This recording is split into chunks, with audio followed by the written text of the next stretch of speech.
Hey friends, I am coming to you today with my buddy Aiden. This is my firstborn, my second Valentine, second to Larry, of course, my husband. But since it's the season of love, I thought that I would make a little dessert to go along with that you can take into the backcountry. Little known fact about me, I used to own a home-based baking business, and during Valentine's it was just nutso. I have a commercial bakery down in my basement. I've sold all the stuff since I closed shop a year or so ago, but I had a lot of fun making Valentine's treats for everybody. So I thought, I'm having withdrawal. I need to channel my energy into something that you can take on a backpacking or a hiking trip. So I have just a few things here that you'll need to do this. You'll need some type of apparatus that serves as like a double boiler. So I just have my little Toaks pot here, titanium pot, and then I have a silicone bowl that I've put about 4 ounces of chocolate chips in. So I'm guessing at how much you would want per person. You could extrapolate this based on how much chocolate you want. Another option would be to use a chocolate bar. I think it would work just the same.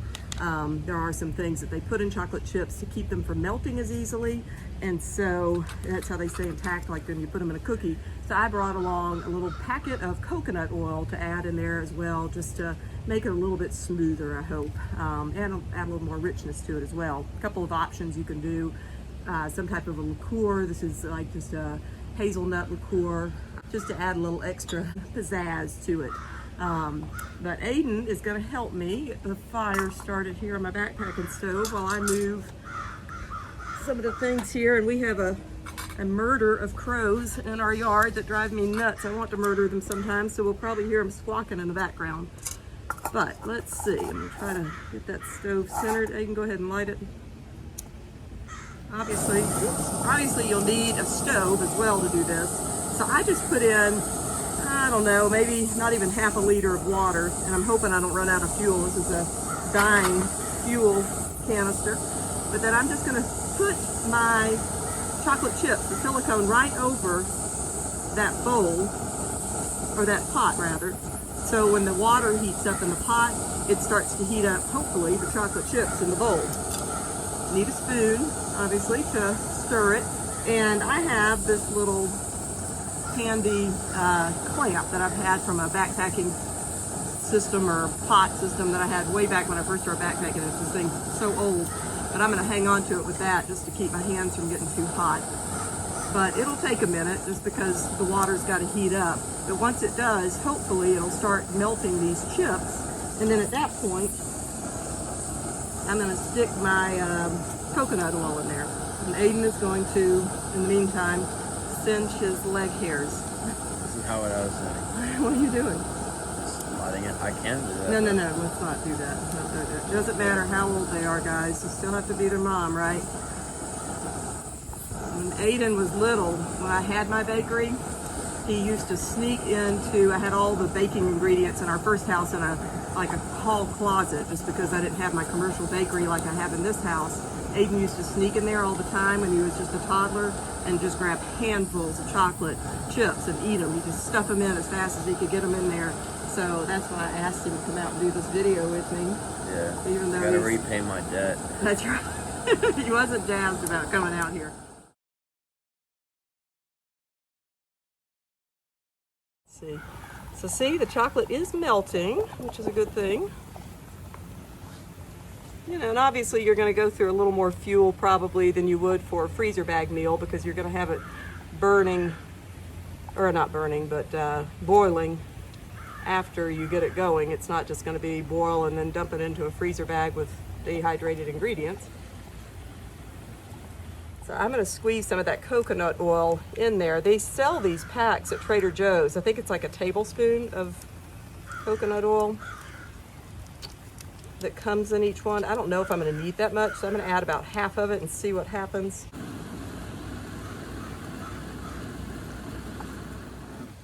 So that really didn't take as much fuel as I thought it would. It was pretty easy. So we have all kinds of things. We've got some little marshmallows left over from Christmas, so they're probably stale. Some different size pretzels than what I showed you before. And then the other things that I told you about. My favorite, I'll bet, is going to be these little miniature bananas. They look disgusting, but they are so good, I promise. So Aiden, I'm going to let you do the honors. Try something first. What's he going to choose? Mango looks interesting with chocolate. Yeah. Let's see. Let me get a good close-up here. Delicioso. Yep. Let's see. What you think? It goes pretty well. Pretty good? Yeah. Consistency perfect. Nice. Want to try something else? Try banana. See if you like banana. Okay. I promise they're going to be good. And so it stays nice and soft for quite a while, unless you're just having a bitter cold day, then it probably hardens up pretty quickly. You might have to keep it over that hot water. What do you think? That's good too. Really good, right? Yeah.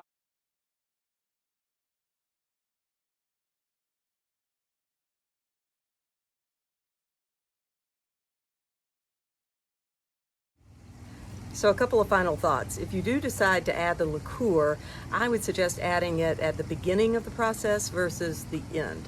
I added mine when my chocolate was nearly melted, and when the cooler liquid hit that warm melted chocolate, it started to seize up a little bit and get a little clumpy, so I had to aggressively stir it out and let it warm back up. So it just took a little bit longer than it would have otherwise and made it a little bit more, just a little more work. It was not a big deal in the end, and it all smoothed out, but I would suggest adding it at the beginning to avoid that.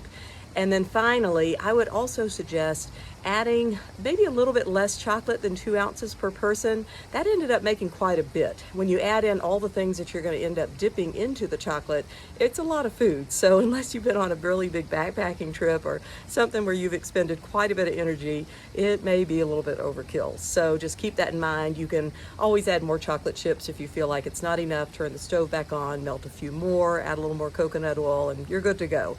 But maybe start small and go from there just to be on the safe side. Sometimes I know my eyes are bigger than my stomach, even on a hike. So I hope that's helpful. I hope you make it, and drop a comment if you do. I'd love to know if you enjoy it. Happy Valentine's Day, friends, and happy trails.